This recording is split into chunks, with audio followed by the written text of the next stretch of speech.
When you know that you are queer, but your favorite drink is beer, that's gayish. You can bottom without stopping, but you can't stand going shopping, that's gayish.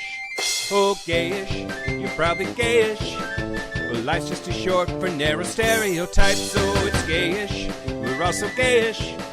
It's Gayish with Mike and Kyle. Hello, everyone in the podcast universe. This is Gayish. The podcast so invasive, it should be called the Gay of Pigs. I thought you were going to go with invasive species, like we're you know, the murder wasps or murder hornets or something. The murder hornets of the podcast network. I'm Mike Johnson. I'm Kyle Gitz. We're here to bridge the gap between sexuality and actuality. And today, we're going to talk about cheating. We're going to talk about cheating. It's going to be great. It's going to be great. It's going to be great. It's going to be so good. It's going to be great. That's what I'm saying. Yep. Too, and agreeing. Yep. But first, you can cut this. You might hate it. Oh, I am not feeling super awesome today, and I hope that the show doesn't suffer. Like I don't feel like I'm on all thrusters, as Dr. McCoy would say. Who's Dr. McCoy? Yeah. Okay, great. Star Trek. It's a Star Trek thing, Kyle. Oh, great. Okay. If I wasn't already for not knowing, if I wasn't already, it's like, isn't McCoy some kind of football guy that went to UT? Anyway, I'm glad that wasn't the reference. Yeah, no, samesies. We're both in a little off mood. Yeah. So, but we're here to do our quality best, the best quality we can muster. We're gonna squeeze this rock and see if any blood comes out. Isn't that what you're supposed to do at the beginning of podcasts? Set their expectations so low that literally anything you say will be seen as an achievement. Yes. Which really, how high can their expectations be if they've been listening for a while? Is this what we've been doing this whole time? Speaking of low expectations, let's talk about the news. Here's the news. Shut your mouth hole. It's time for your ear holes. News. Okay, news the first. I don't want to start with this, but I'm going to start with this. Have you been following all this shit going down in LA? I don't know. Okay, great. So there are presently, we're recording this on Monday night, July the 19th, riots in LA, and there are both anti-trans protesters and trans rights protesters like duking it out on the streets of LA, all because of this little place called the We Spa or the Y Spa. It's WI. I have watched multiple newscasts of local LA news, and the casters on those do not say it the same. So I don't know which one is actually right. I'm going to guess We because it's Asian. It's in Koreatown in LA, and they have a posted public, and it's actually the fucking law in California that trans people use the facilities of their gender. And then there's this woman who posted this video where she's at the front desk and she's yelling at this poor kid at the front desk. Thank God he's behind plexiglass, I'm assuming for reasons, because they just... Anyway, yelling at him that there's a man in the woman's spa and there are children there and they saw his penis and he is horrible and I'm offended. And he rather calmly explains to her, no, she is trans, and that's the policy. The right wing went absolutely fucking crazy with it. It got posted to multiple sites. You could probably name a lot of them, but began calling for a boycott of the spa, had created all of these just baseless claims about pedophilia. The people that are showing up to these protests are carrying signs that read "Protect female spaces" and "It's worse in women's shelters." But like, this is apparently the hill that they want to die on is trans women's penises in spas. And they've been chanting things like "Save our children." It's just, yeah. So a bunch of pro-trans rights activists showed up.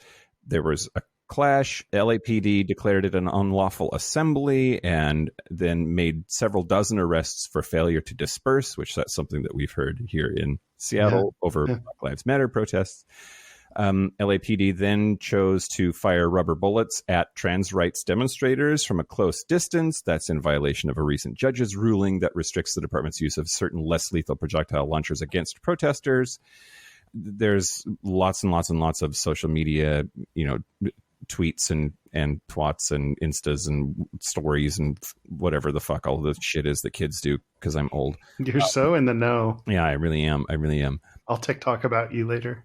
It sure looks like the police are more interested in the First Amendment rights of the bigots than they are in the safety of the trans rights activists. Yeah. Anyway, this has been going on for a while. It just got really bad this weekend. So Tucker Carlson got involved, and then shit really, went ballistic. Quote, this is a statement that WeSpa had given to LA Magazine in late June. Quote, like many other metropolitan areas, Los Angeles contains a transgender population, some of whom enjoy visiting a spa. WeSpa strives to meet the needs of all its customers. And I don't know. One thought that I had, and I hope it isn't problematic, is there was this woman on a thread on, I think it was Twitter, talking about, why does my 9-year-old daughter have to see penises?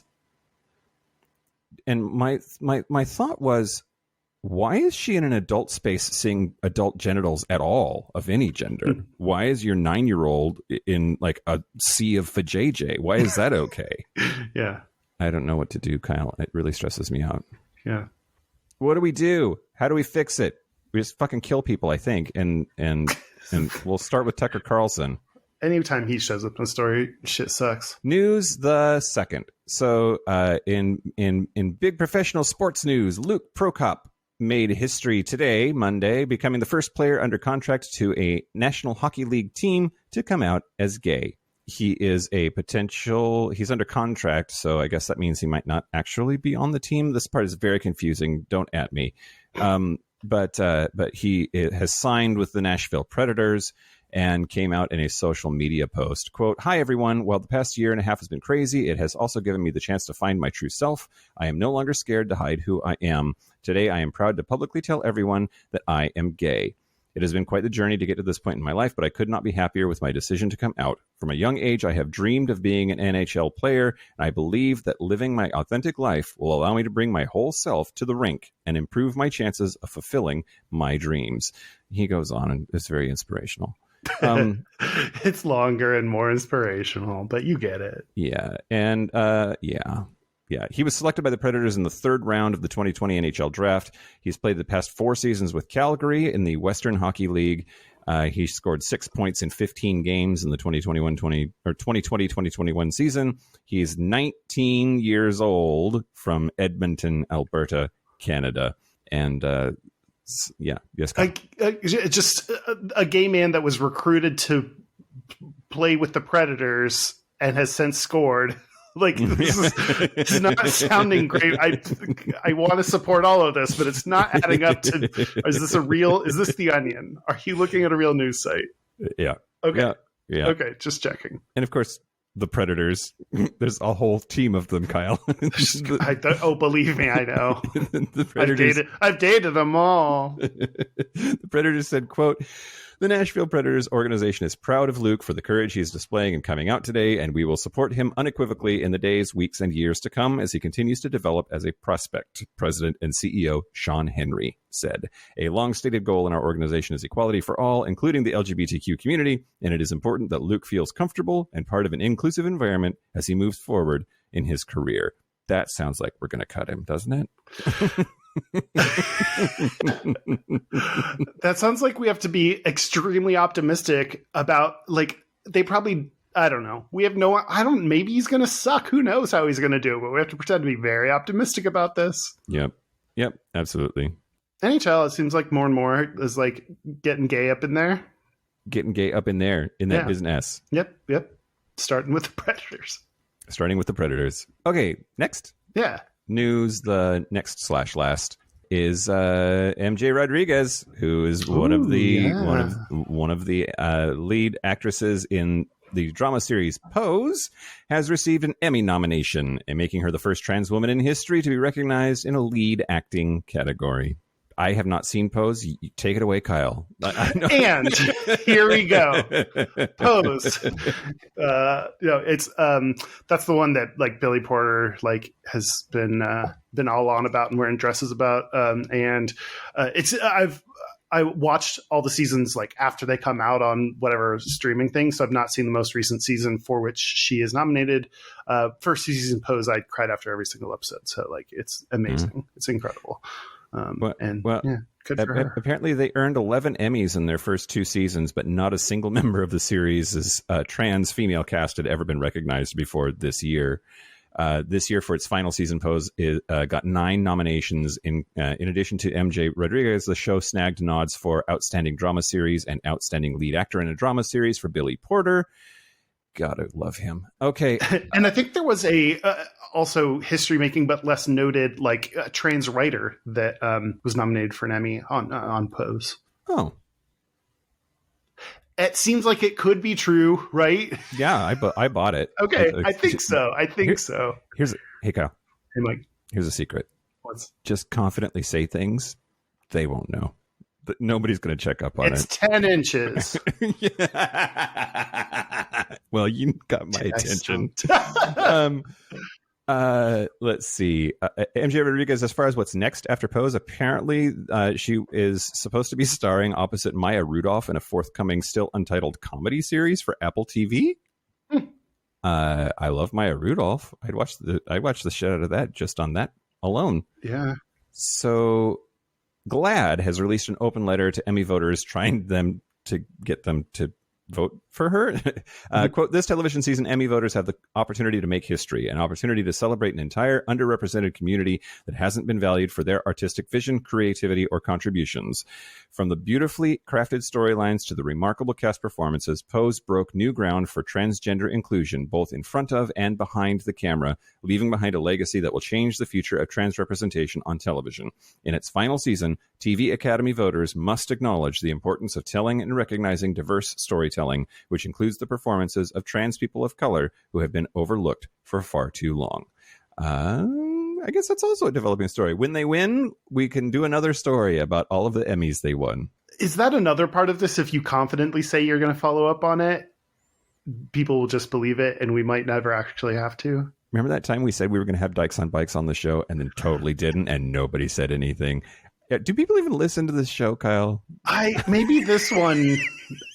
I might hope for like you're falling asleep while this one is on. So you technically like it was going. I remember they had an episode come out and then it just feels like a dream and then we can all move on.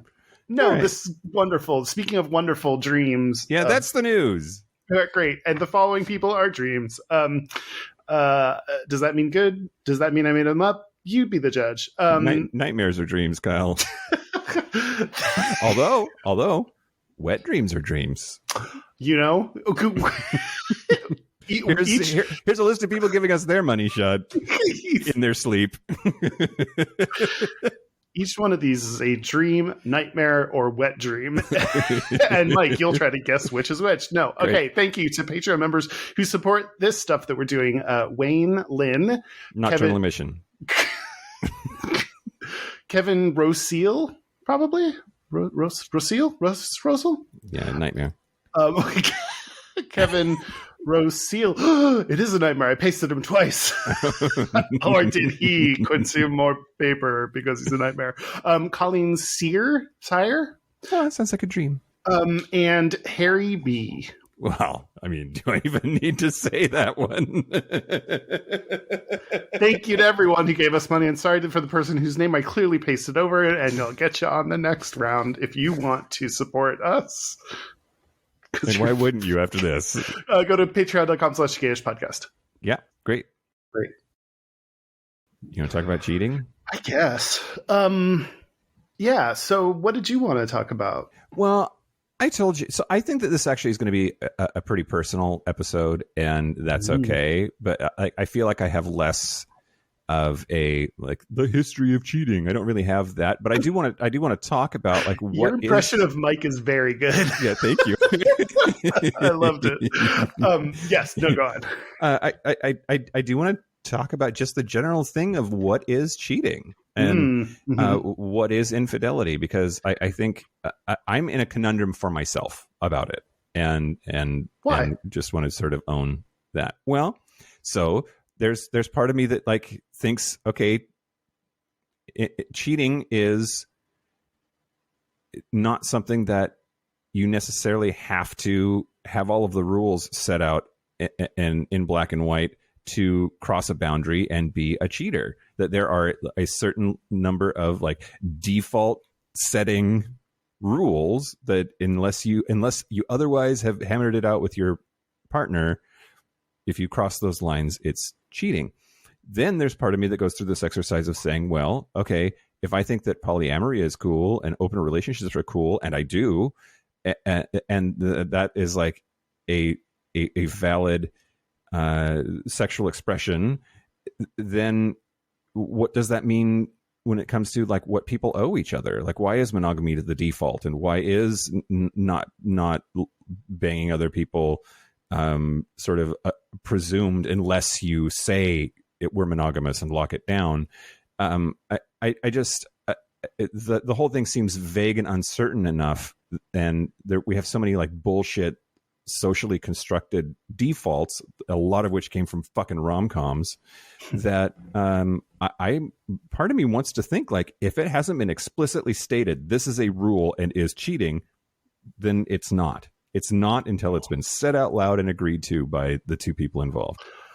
I think I know what you mean, that like if you just go in saying like, oh, okay, it's been 3 months, so clearly we're both like in agreement that this is monogamous, like that's like, no, like if you haven't had that conversation 3 months in, then you can't assume that. But it's like, there are things you would know would be lines, even if you haven't explicitly said it. Like, I don't know. There's just, it's kind of like, I don't know. I'm trying to like think of the best example. Like if I just walked up to someone and punched them in the face, it'd be like, okay, technically you didn't tell me I couldn't. Like, that is not cheating. Well, it depends. What if I get off on that? And I do. No, that's bad, because there's like laws that guide what we're supposed to do. Like, I mean, you what you just said was assault, right? That's not sexy assault. Well, okay. Well, sexy or non-sexy assault, it's assault nonetheless. You're right. We do need an emotional constitution that we set up for these United States, where we establish the baselines that everyone should assume, and then if you want to deviate from that, you have to apply for a permit.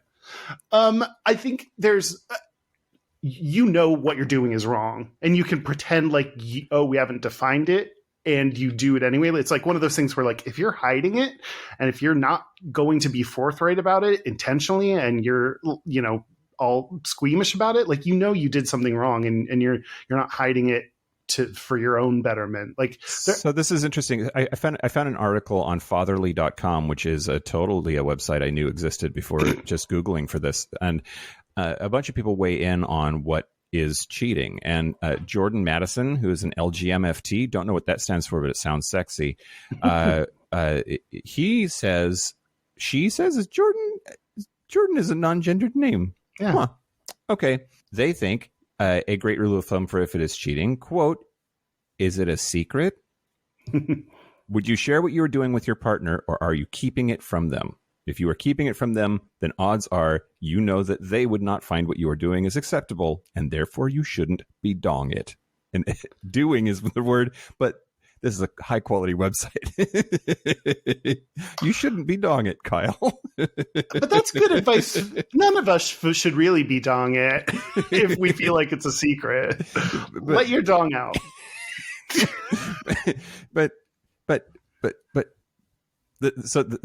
From that perspective, are you hiding what you're doing? Then it's cheating. I think there are times where you intentionally don't, like, with guys I'm dating, they know that I am dating other guys. I try not to like bring it up all the time on other dates. Like, oh yeah, tomorrow I'm going on this date, or like, man, I got real nice the other day. Like, it's, And that's not out of hiding, but we have like broached the subject, and I've said, oh, I don't want to talk more about like other people I'm dating. Like that's just the most I'll tell you. Like, I don't, yeah, there's like sometimes keeping things is intentional, specific, and not out of trying to like hide it, but out of kind of compassion or doing what you think is best.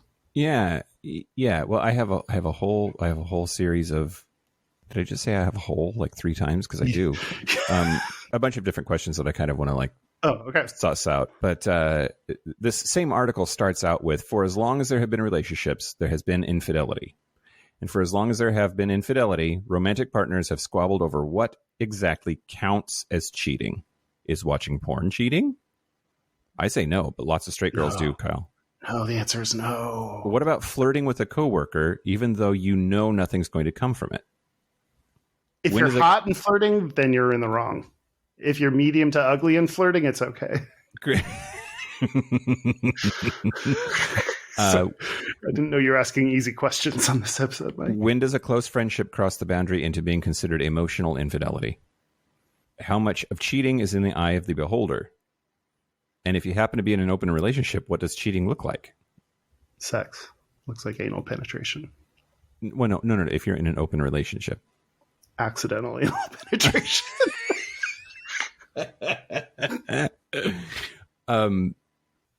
I sort of feel like we're in this, it gets the porn rule. I don't know what it is, but I know it when I see it or something. So included in this article were a bunch of other people's thoughts about what counts as cheating. And one of them was a psychologist. And they said, generally, infidelity is considered to be an act involving a third party that violates the standards or boundaries of a relationship between romantic partners. And they think it's anything that's a unilateral decision by one romantic partner to become involved with a third party that is motivated by a perceived or real limitation in the romantic partnership. So that goes into this whole thing about a necessary component of cheating is getting from somewhere else what you're not getting at home without asking for it or negotiating it.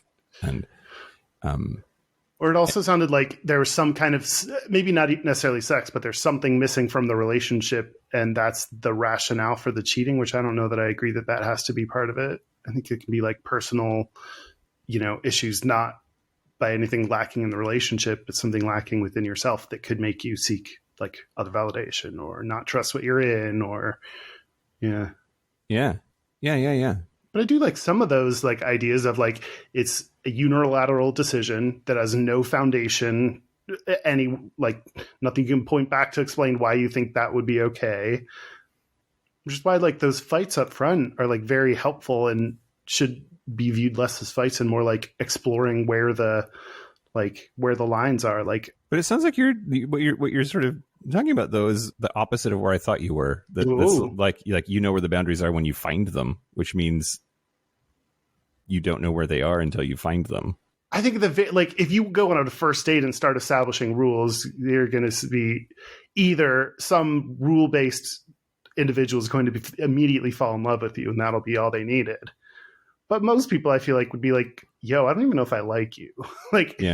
You have to go on several dates in order to see if you even care about this person to start investing the setting up rules. And so there at least be some point in your relationship where things have not been explicitly defined. And even if and when you do start to define them, it's impossible to define every scenario.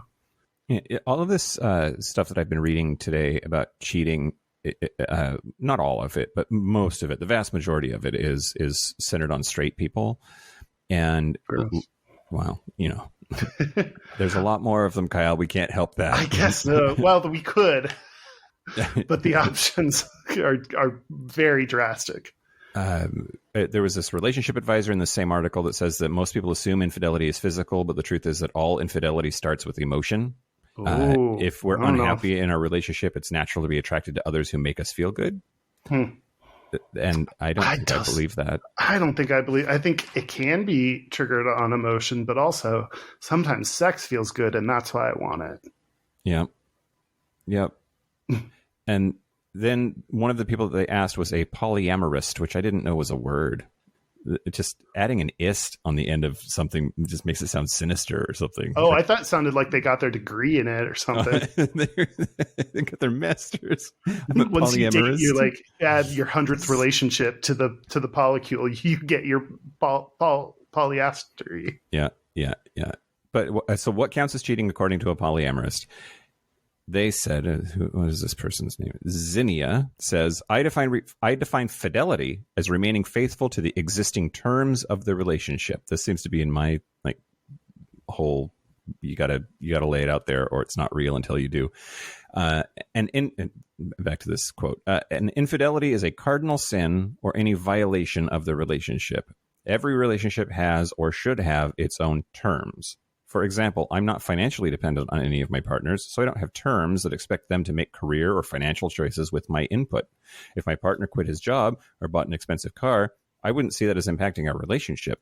But if we had joint finances, we were raising kids together, or had different terms of the relationship, I would consider it an infidelity if my partner took on debt, made a huge purchase, or changed his financial situation without consulting me. And I do like that. That's sort of putting a finer point on this thing that I was having a problem defining, right? That it isn't necessarily, it depends on the relationship and it depends on the people involved in it. And also like that they put it in the same boundary. It's like almost like lying, like a more general form. Lying could be like cheating could be a subcategory of just this bigger lying. If you make any big decisions without me, not just about sex, like about financial, like those you're cheating on me, like, or you're lying to me about something, or you're taking advantage of me or whatever you're doing. I like, we put such a taboo on like there's so many things that people find socially acceptable, but all of a sudden cheating is like the one thing that causes a breakup. And I don't think we weigh things properly. Yeah. I'll also end with this that I didn't realize until I started really looking into this today. This is Joseph Holscher, who is a managing attorney at Holscher Gebbia Cepeda PLLC. Is a lawyer. What counts as cheating? Sounds like a horseradish producer. Yeah.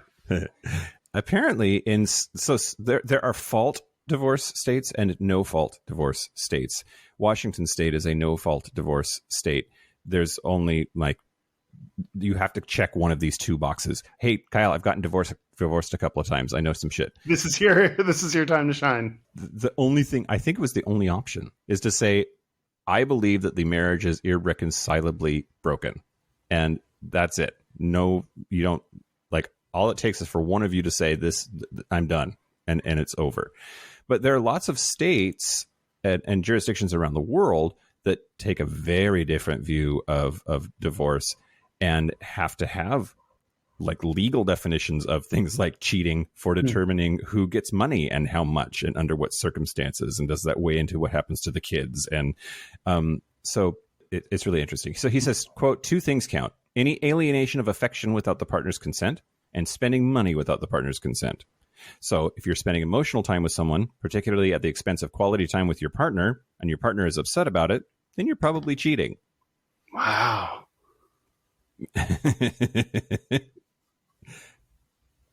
So maybe we need a disclaimer at the top of the episode. Like, wait, why? Just because what we think is cheating might not actually be what cheating is where you live, and you check your local listings. Yeah, check your local chamber of commerce for details on what cheating is. This is the best fights always end up in a library looking for legal definitions to prove a point. Yep. So he says the law has some strong opinions when it comes to money. This is because money is easy to quantify, unlike the precise amount of pissed off your ex-friend might be. It's also because when partners get mad at each other, they inevitably make the argument about money, and the kids too sometimes. Once you're spending community money without your partner's approval, you've cheated. You've taken something that belongs to both of you and used it for your own ends. If you've spent it on someone besides yourself, that's even worse, because it's not just selfish. It looks like you value that person more than your partner. What both these things have in common is betrayal. Someone feels betrayed, that their trust has been broken. Women know what I mean. Fuck you, Joseph. Sometimes I have to explain it to the guys. Has your wife ever taken some food or beer you were saving and given it to her friend you don't really like? Has she ever thrown out your old letter jacket? How far you can go varies with every relationship, but once it gets to court, only the lawyers really win. I hate this guy. Yeah, I know, right? That's right, Marsha. I did put my dick in your friend, but also you gave my beer to that guy down the street. I was very upset with you. I'm going to just take the things I like from all the things I've gathered from what you've said. But Sure. What I like about it is comparing it to other things like using money or taking things without other people's knowledge just for your own exclusive gain when something different was kind of the agreed upon terms. Mm-hmm. And that can include sex, or that can include attraction or affection or money or kids or laundry. I don't know. It can include a lot of different things. Yeah, absolutely.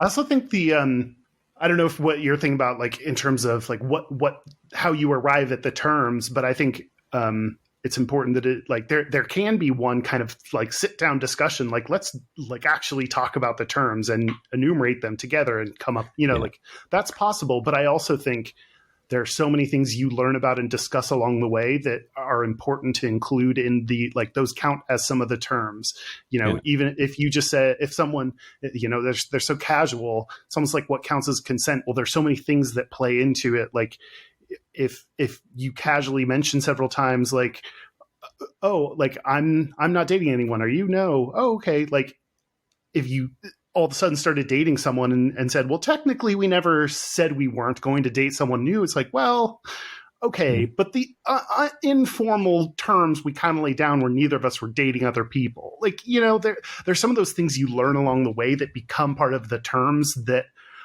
and I'm like this, maybe this is because of like personal stuff or whatever that I've had of like, those all get built in and fed into what should be considered the terms of agreement. And just because you didn't have a meeting where you explicitly laid it out doesn't mean you haven't made some very strong agreements through just everyday occurrences.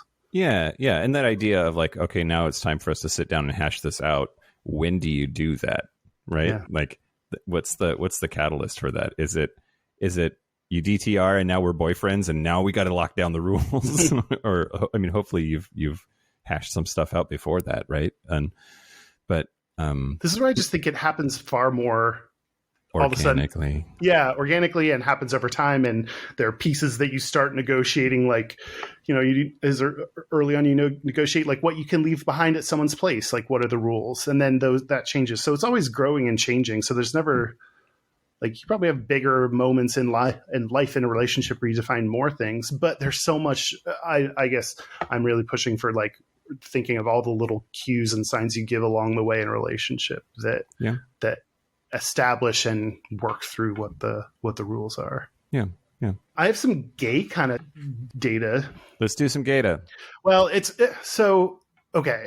I started looking up data on if like gay men actually cheat more, or if bi people cheat more. Like there's some of those stereotypes, especially those for greedy bi people. For greedy bi people, gay men that's not what I think, by the way. Bi people, I see you. I see you. Just because you hate bi doesn't mean you're not human. Right.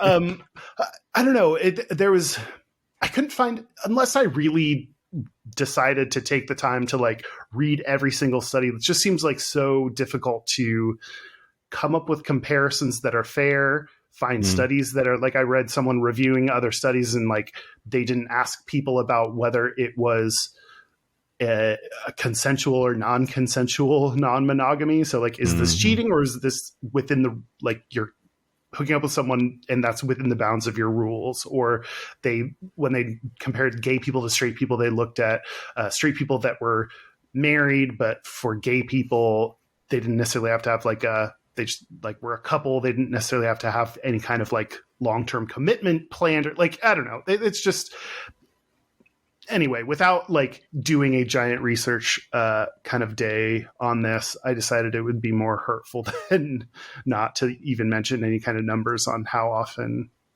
we cheat compared to others.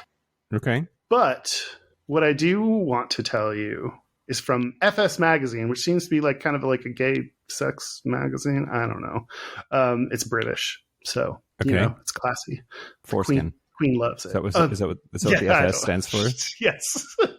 Oh, maybe it's Foreskin Magazine. They asked their 1,000 of their readers what counts as cheating.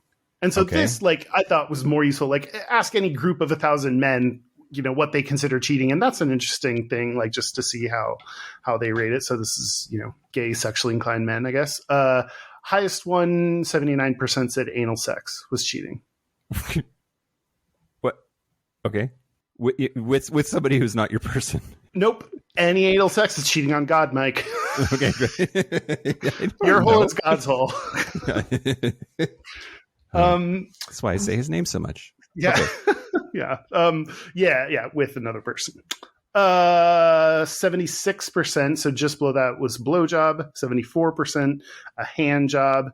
I liked this. 68%. So just over 2/3 said cheating was breaking the rules of an open relationship, which, to me, I think that's the best you're going to get in terms of a more broad definition of cheating, sure. like breaking the rules. But those, of course, the Mikes, the pedanticists are less interesting than 66% of people who said cheating was kissing. Mm-hmm. Or tangible kind of metric there that they gave us there. 62% said emotional intimacy with another person, which I think that's emotional intimacy. That's an interesting one.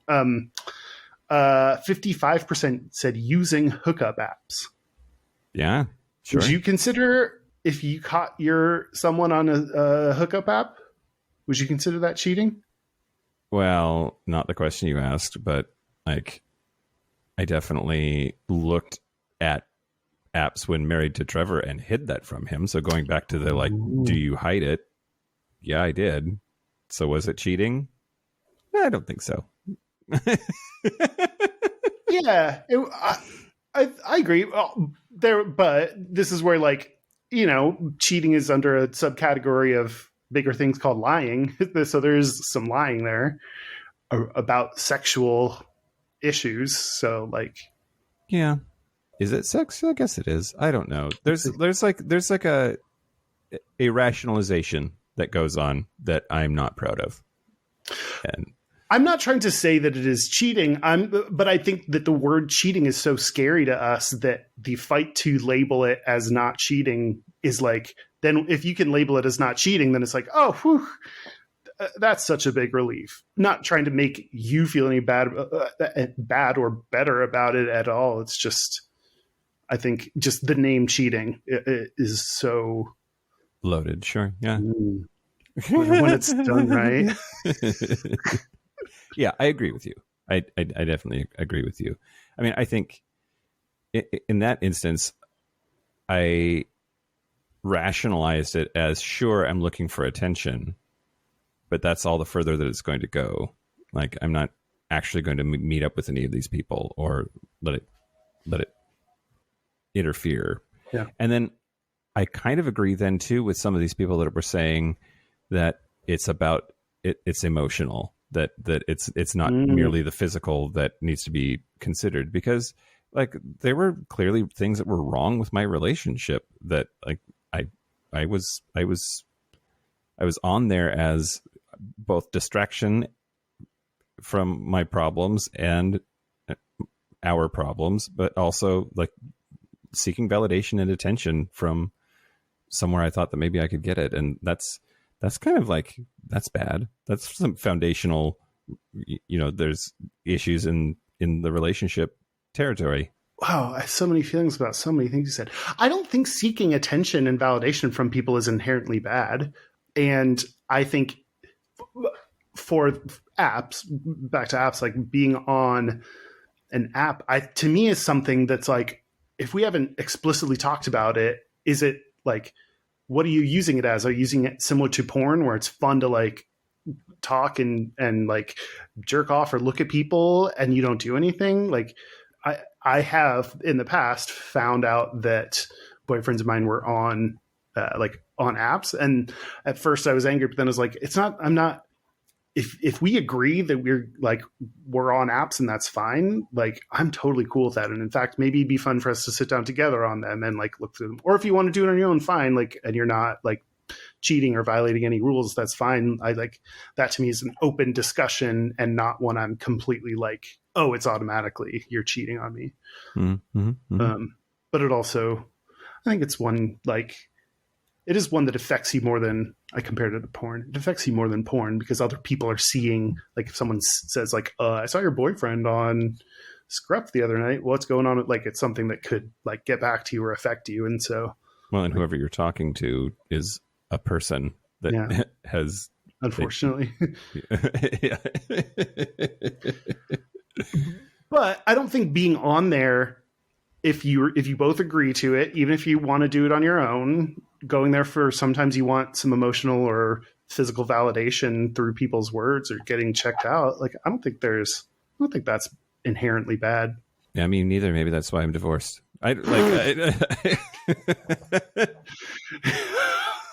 That's a good like get out of jail free in any of these conversations. Okay, we're going to talk about Trevor. So in my marriage to Trevor and I separated. When we got back together again, we were going to be open. And I said, fuck whoever you want to, just don't fall in love. And I still stand by that as what I thought at the time and what I wanted. And I was genuinely fine with the sex parts. Like we both hooked up with other people, and it's not really the falling in love part. I mean, that's what I said, but that's not really, that wasn't really the problem. The problem was the feeling of attachment, intimacy, quality time, the feeling of sharing a life together. All of that is really a function of space and time, right? It's him being around, and then the quality of our interactions when he's around, and losing that to somebody else because his feelings are going there instead of to me. So he can't help who he has feelings for. But once those feelings start to detract from what's going on in our relationship, that's when it's a problem. Yeah. And so that really is about physical behavior at some level. And a lot of it's really subtle too. It's like eye contact and the way that people touch each other, and those things change when the feelings are changing. Mm-hmm. And I don't know, I feel like I rambled. Gayish. Okay. What I think it's interesting is the way you're describing.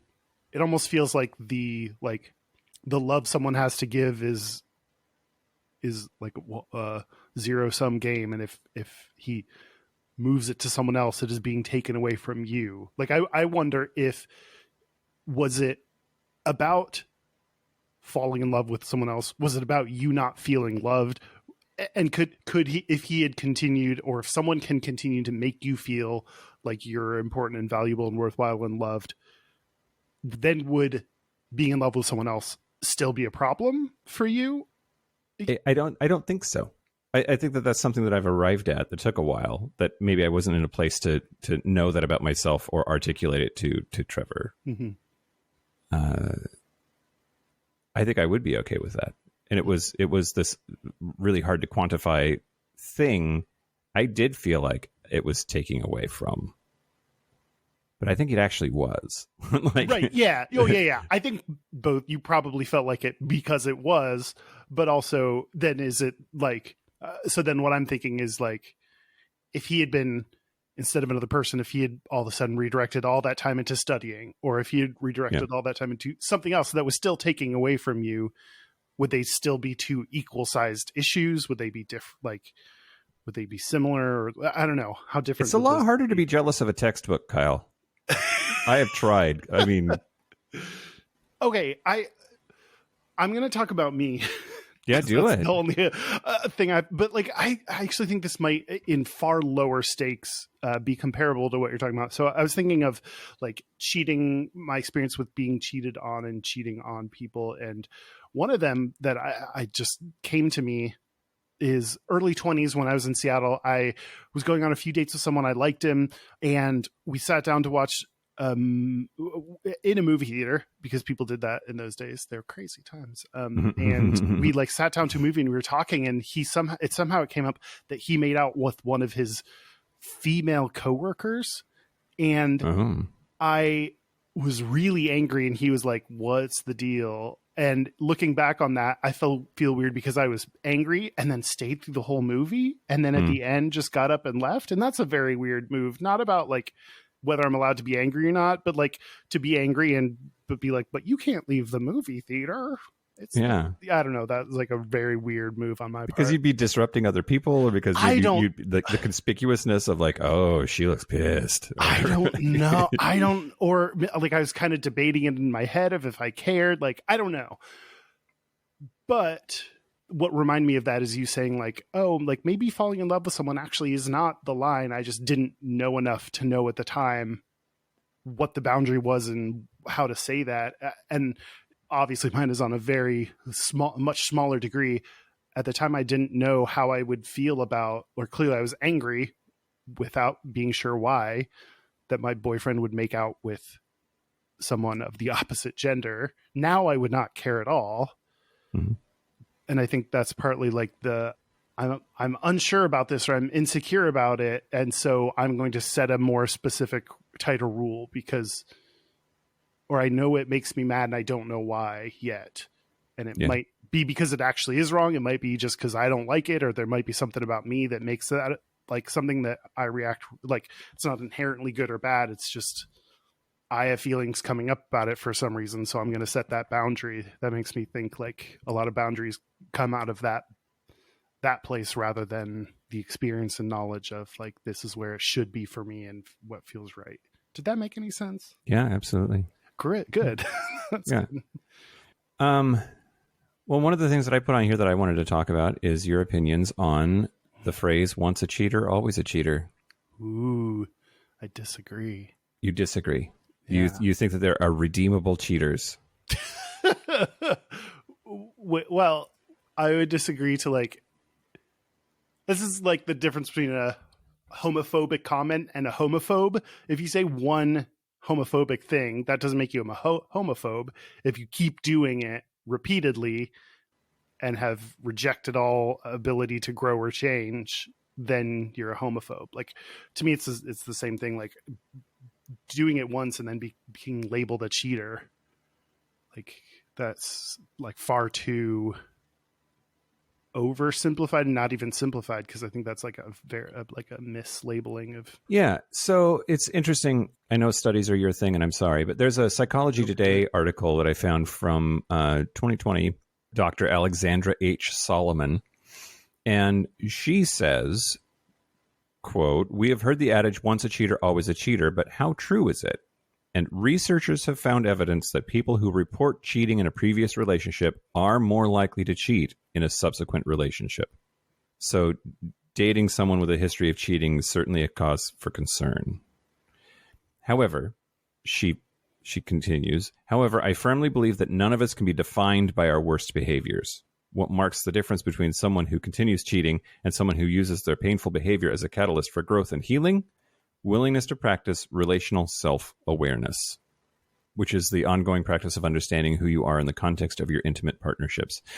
So it's interesting because from like a lot of things, that phrase, once a cheater, always a cheater, always a strong, but like there is some grounding in truth there, that there is a measurable human behavior of, again, people who report cheating in a previous relationship are more likely to cheat in a subsequent relationship. And there could be lots of different reasons why. Some of the ones that are out there are like, you might just have a personality disorder. You might be a malignant narcissist. You might have those kinds of issues. You might have attachment disorder issues. That there really are like, you don't want to judge somebody too harshly for just like whatever their constitution is. Like there are some people that will just naturally struggle with these things more. I don't know. It's complicated. Everything's complicated, Kyle. Well, that's what I think. Like, but there can also be good things. Like love having sex, and you're great at it. Like, I think the idea that monogamy is the only type of relationship, like the fact that that's going away, is very useful to lots of people and could help some of these statistics. Because, like, if you're being forced into a monogamous box that were not meant for, or if you're gay being forced into a straight relationship that you were not meant for, like, it's really not fun. so I've heard. Yeah, it's being more open about what kind of lifestyles, orientations, like all that, like relationship statuses, like what all is available to people can only help people find like the right one and not resort. I think sometimes cheating is a resort based on some circumstances isn't working for you. Yeah. I feel, speaking of being gay forced into a straight relationship, not that I was like super forced into this, but I once, I call it cheated. The one time that I cheated on someone is when I was dating a girl my sophomore year of college. She went to a different school. She was real, though. That sounds very fake for a closeted kid in sophomore year of college. She's Canadian and she's a model. She's so hot. She loves blowing my penis. No, we were dating, and all the while I was hooking up with my roommate, my male roommate at the time. Yeah. And I kind of write that off as, well, who was also real. Who is also real. My roommate that I was... Wow. I kind of wrote that off and like didn't let myself describe it as cheating for a long time until it was like, wait, okay, it doesn't matter the reasons why. It was very clear, like, the relationship we had was supposed to be monogamous. Yeah. And I should not be hooking up with other people, much less hooking up with boys that I lived with. So, like, I don't know. Would you call that cheating? Boy, that's rough. I mean, yeah, probably. Yeah. I don't know.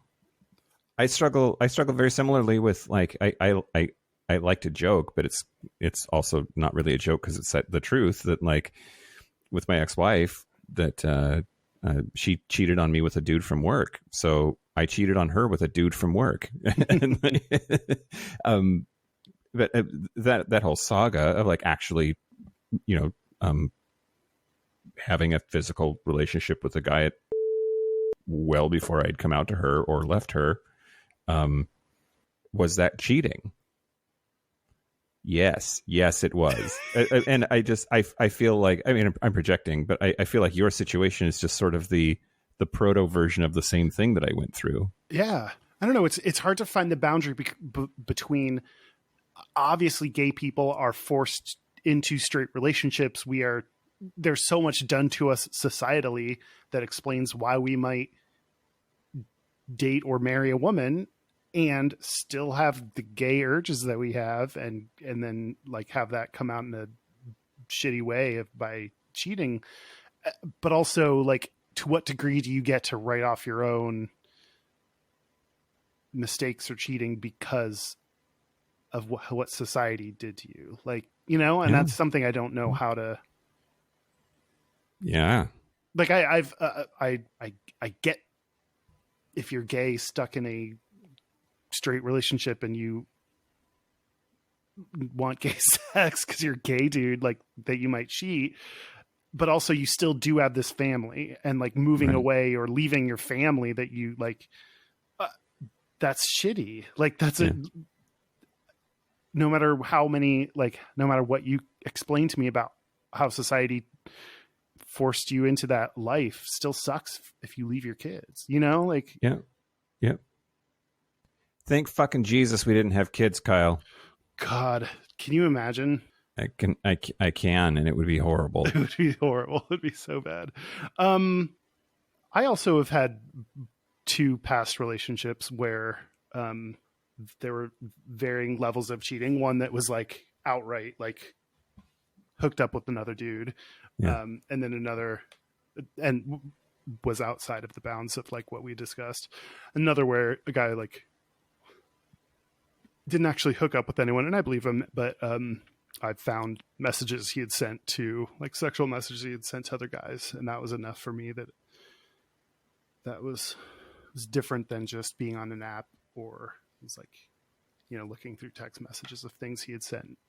It was like, yeah. So I broke up with 2 big relationships I've had because he cheated on me.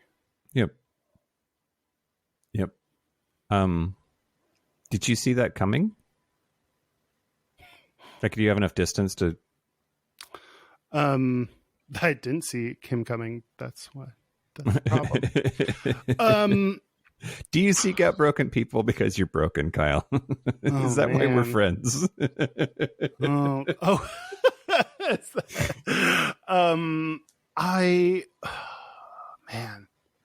I don't know. I'm gonna pretend you didn't ask that, because otherwise I'll get lost in the old fart box. Sure.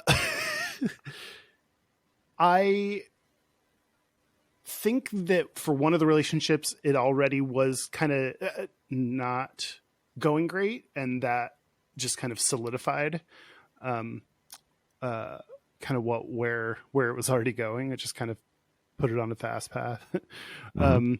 And then for another one,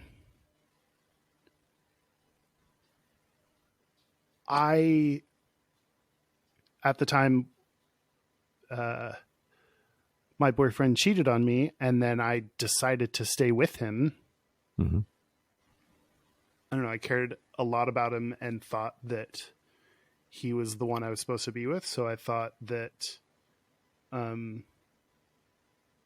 don't know, we could try to figure out how to work through it. And it was going to be hard, but I was going to be willing. Like, I was willing to do it with him. And then, and we, like, I don't know. Yeah, I feel really stupid that, like, I agreed to stay with him, and, you know, we had these, like, here's the agreement, here's what's going to happen, here's, like, how the relationship is, like, what is in play and is not in play. And I remember, like, during Pride one year, I was like, you know what, like, this was even after he cheated on me. I was like, I'm open to, like, whatever you, like, what kind of rules or terms we think are most helpful, like, over Pride. If we just want to decide, like, we're completely open, like, I'd be fine with that. I don't want that long term, but, like, let's figure out what works. So I thought I was being very, very reasonable, but made it very clear, like, if this happens again, that's the end of the relationship. Yeah. And it did. And so then part of me feels silly for giving him another chance. When, I don't know. I mean, I get that and feel your feelings, and that's dumb. Don't feel like that. Feel your feelings, except the dumb ones, right? I mean, that's saying that this relationship is important enough to you that you don't want that to be the end of it, and you're going to, you shouldn't feel silly about that at all. I guess it says nothing but good things about you, as far as I'm concerned. I don't know. I also have this complex of, like, as someone who's not had self-esteem and self-confidence and is trying to work on that, then trying to find out, like, understand where those lines are and how to draw them. And like, that becomes very difficult. And this was a very extreme case where it was like, I have enough time to think about, and, like, okay, yes, I am willing to continue with this relationship if he doesn't do it again. Like, you know, I was able to think through it, but there are things every single day that I'm like, should I have done something? Should I have stood up for myself there? Or was I too lenient, or what, you know, like, those kind of decisions come up all the time. So to have, like, to decide that someone cheating on me was not enough to end a relationship, and then let myself get back in and then get cheated on again, kind of like,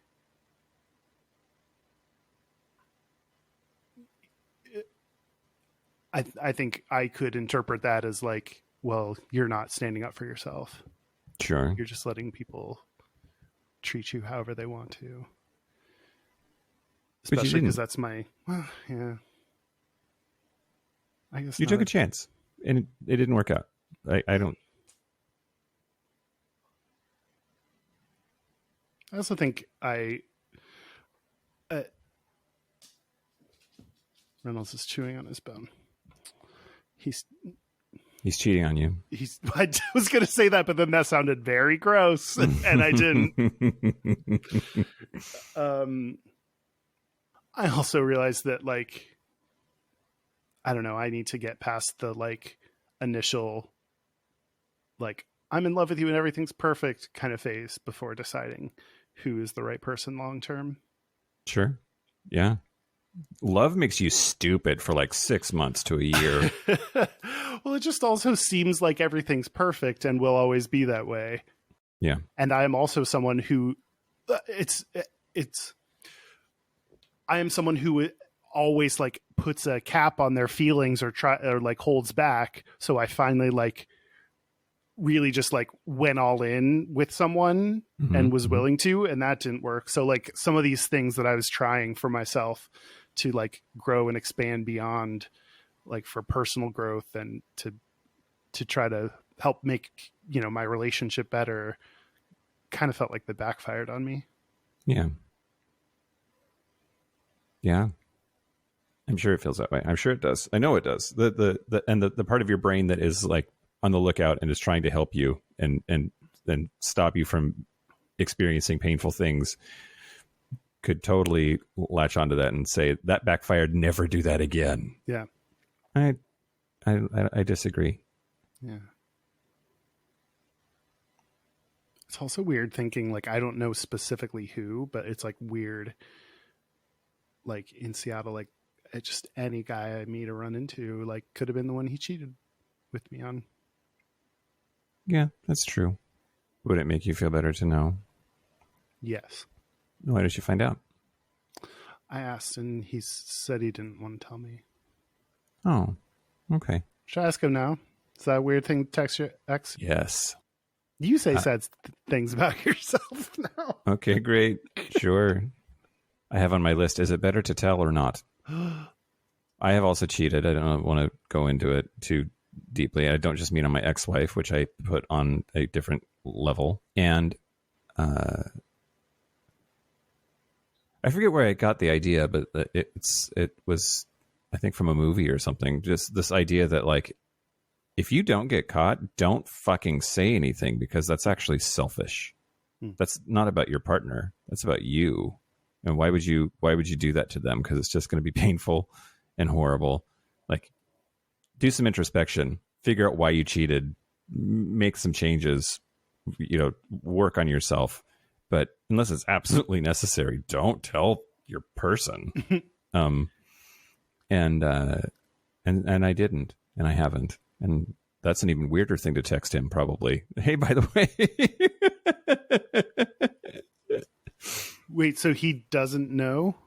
I don't think so. Wow. At least not the thing that I'm thinking about.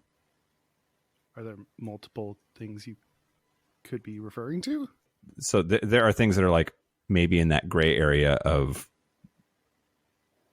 I kept them secret. So there's that, by that definition, definitely cheating, but also like letter of the law. Is it? I don't know. We definitely didn't talk about it, but it wasn't putting my dick in somebody. But so like that for some people is a different level, right? It's just in this gray area. So that's what you're talking about. Like when you say you've cheated, you've done things that you felt like were in a gray area. Yeah. Yeah. I don't know how much to ask you about this or how much detail you want to. Oh, I mean, I don't know. What'd you do? What did I do? I shouldn't have asked it so sexy. Oh man. It's interesting. Let's talk about this for a second. What are the consequences of this getting back to him? Let's say there's somebody, maybe he listens. I don't fucking know. Or somebody in his life close enough that listens that would like then connect the dots and go tell him. So what? Right? Like, I guess I would feel bad that I hurt him because I still care about him, but like, and would you why feel not? bad that it's something that he found out through someone other than you? Yeah, exactly. But oh man, Kyle. Oh God. Okay, here we go. Good job. I for sure,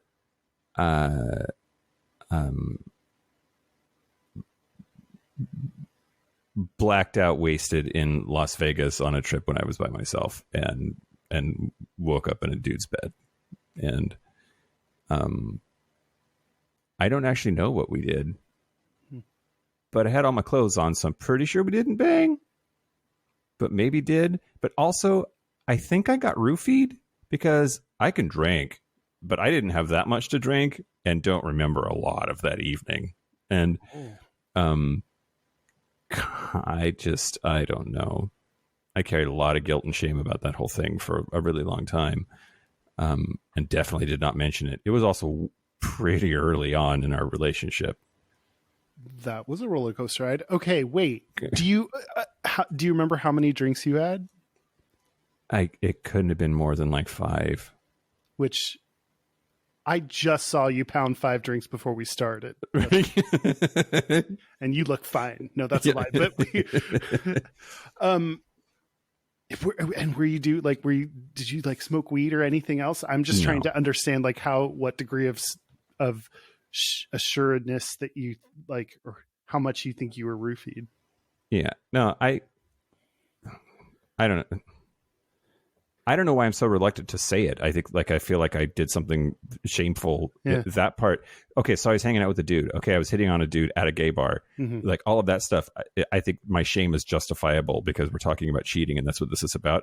I don't know why I feel so much shame about I for sure got roofied.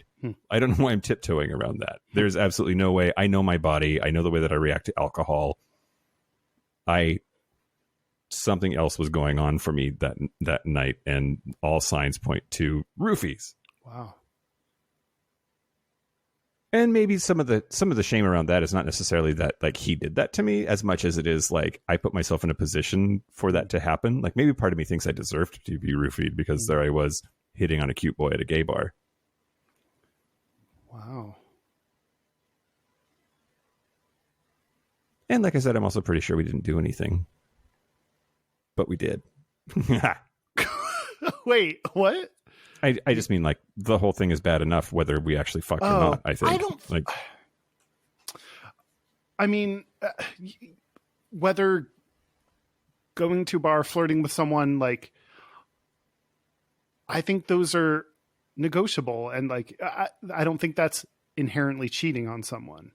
What counts as flirting? Like, I just think some of those lines are so hard to draw. So I don't inherently think, I think there's a big difference between going out to a bar, talking and flirting with someone, even like feeling real turned on by them versus going home and being in their bed, you know? And so to like, to not justify, but like, I think in some way emotionally justify like that you were doing something wrong. So to deserve something wrong to happen to you is, I mean, do you objectively know that that's incorrect? And like, how victims tend to think. Oh, yeah. Okay. Sure. But absolutely, internalizing it is probably a different story. Yeah. Well, and because I definitely told him that I got roofied, but I left out because I was hitting on a boy at a gay bar and woke up in his bed, right? Oh. Like, anyway. Even your phrasing of that, like, you didn't get roofied because you were hitting on someone. Like, that's not. Well, you don't roofie the uggo you don't want to fuck, Kyle. Okay.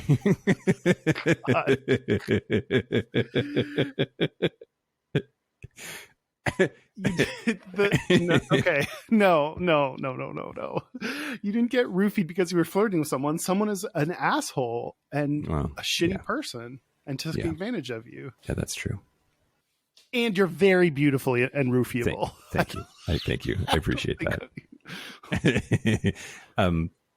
I also think that, okay, the Mike got roofied notwithstanding, I think that for me to like fully come out and say I was cheating at some stage was not going to do any good at all. All it was going to do is make him feel shitty. And I feel like I learned my lesson. And so why do it? What good was that going to do? But you think the takeaway from that is you were cheating? Like, meaning being out at a bar and talking to a guy? Okay, so let's say I didn't get roofied and that boy just like grabbed me and started making out with me and I was, a little drunk, but not like roofied, what would I have done? I probably would have made out with him. I probably would have like gotten handsy. I probably would have gone home and blown him. That's the direction that I was headed that night. That's, things it's all hypothetical, and I get that. Things that you think could have, would have, might have happened don't justify anything like that. That seems like that's not, you didn't do any of those things. I don't know. I think it sucks that you were made to feel like that it almost seems like getting roofied in that story is like a 5th level detail, a 10th level detail that you're like, but anyway, all of that stuff would have happened anyway, where that's like not at all the case. Like that's, you don't know what you would have done, where the night was going to go, and the things you were doing weren't explicitly cheating. So just to like lump that all into, well, I was cheating, so I'm going to write the whole thing off. Yeah, that's true. That sucked. That's like, if you really didn't have those parts of your relationship defined, I would hope you'd be able to, or someone I'm dating in a similar spot would be able to come to me and say, I was out at a bar and yes, I was talking to and flirting with other guys. Also, this thing happened. And for me to be far more concerned about like them being taken advantage of and roofied than if someone got hung up on just like, oh, you were talking to other guys, be like, oh buddy, you're missing. That is so not the point, Yeah, that's true. That sucks that you've had to put those two events in the same category and then write them like both off, Yeah. When you say you've learned your lesson, what does that mean for you? Like, what have you done? Have you done things differently because of that? Oh, well, I mean, I definitely stopped texting guys online, chat rooms and that kind of thing. I didn't think apps were a thing at that stage, but like I stopped that. I didn't hit gay bars when I was traveling alone anymore. I redoubled my efforts to be monogamous and succeeded at that. And it's that success actually that made it abundantly clear when he was cheating on me and I got gonorrhea.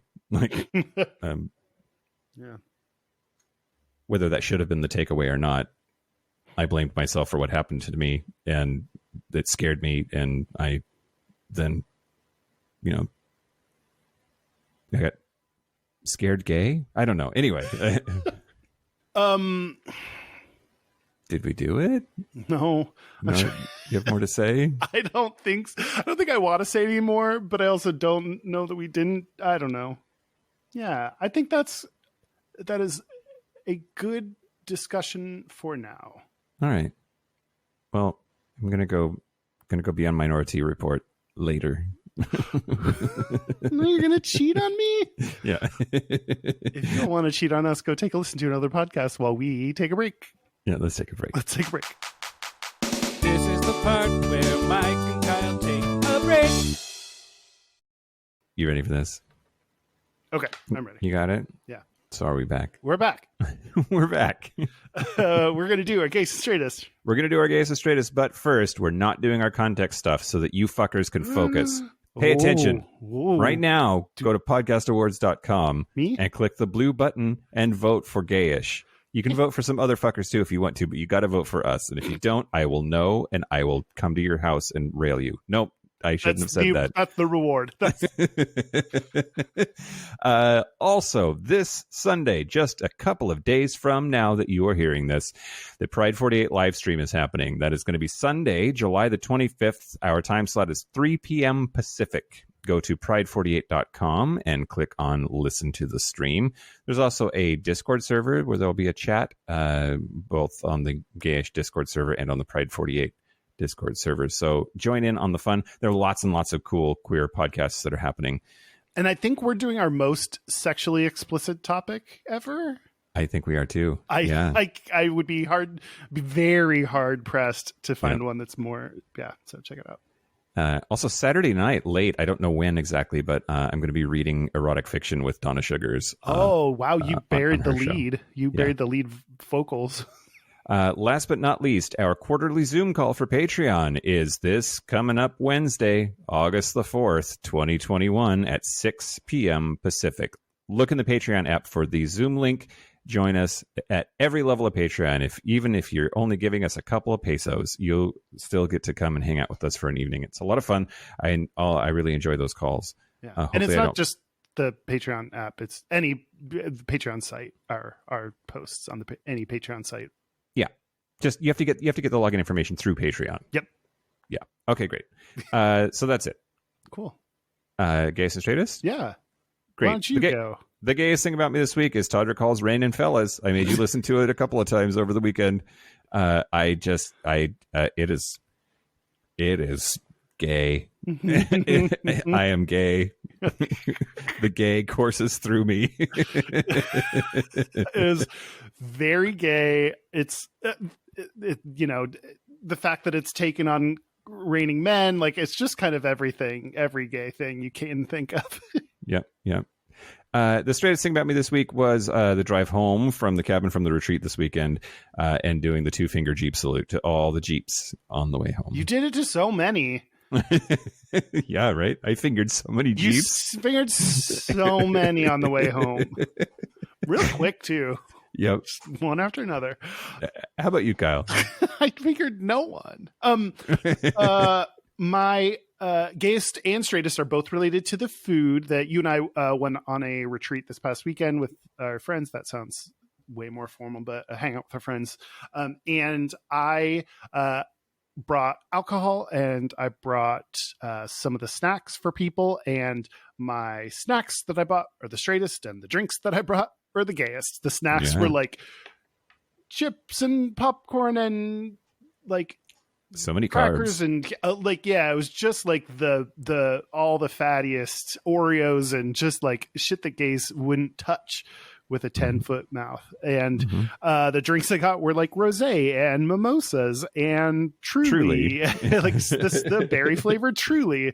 So yeah, my cart was a mishmash. Speaking of a mishmash of truly awesome people, I want to thank the following Super Cat Bridgers. You're going to say their names twice because you didn't say them last week? Instead of copy pasting, I typed them onto my page. So it was far more laborious this time. So I hope that counts. Thank you to Forrest Nail, Patrick Martin, Anonymous, Clinton Withers, Explosive Lasagna, Christopher Farrell, Jamie Pugh, Tipsy McStumbles, Thomas B, Dusty Sands, Chris Cacciatorian, Jerome York, and Cian and Javi. We appreciate you more than everyone. Don't cheat on us. Thank you. And a special thank you to everyone I've cheated on. To all the boys I fucked before you knew about it. Well, that is it. This has been Gayish from the Chris Cacciatorian Studios. This has been Gayish. I said that part already. I'm Mike Johnson. Until next week, be butch, be fabulous, be you. Stay with us. Stay with us.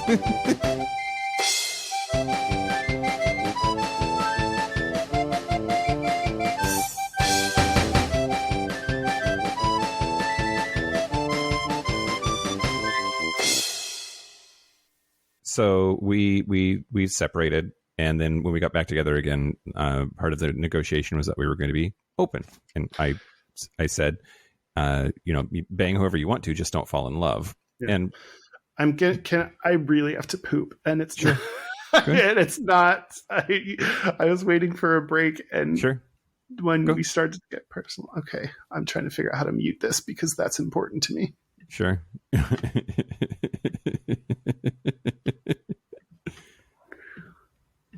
Oh, well, no, now I can hear, but can't see. I don't know how to mute my mic. Here, I'll just stop it.